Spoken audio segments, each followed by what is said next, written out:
राधे राधे मित्रांनो, फाल्गुन पौर्णिमा आली आहे म्हणजेच आलाय आपला होळीचा सण. तर हा होळीचा सण म्हणजेच वाईटावर चांगल्याचा विजय याचं प्रतीक मानला जातो.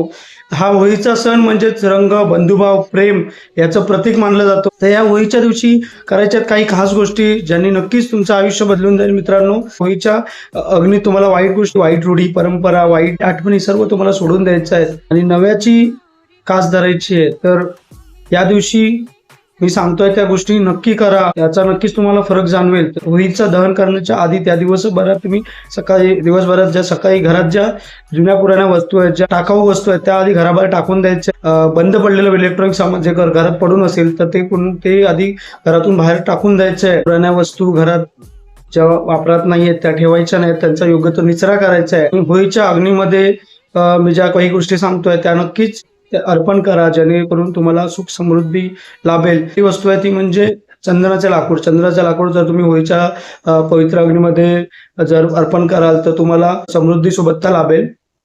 होळीच्या अग्नीमध्ये तुम्ही गोवऱ्या टाकाल तर त्यामुळे तुमच्या घरातील जी काही निगेटिव्हिटी असेल, नकारात्मकता किंवा नकारात्मक कोणती जर प्रवृत्ती असेल तर तिचा अंत होईल. नकारात्मक शक्ती जर कोणत्या तुमच्या घरात कुठे वावरत असेल तर त्याचा नायनाट होईल, पॉझिटिव्हिटी असेल. होळीच्या अग्नीमध्ये तुम्ही कापूर, खायचं पान हे टाकू शकता, जेणेकरून तुमच्या घरात जर कोणी दीर्घकाळी आजारी पडत असेल तर तो आजार मुळापासून नष्ट होईल, त्या आजार दूर करून जाईल.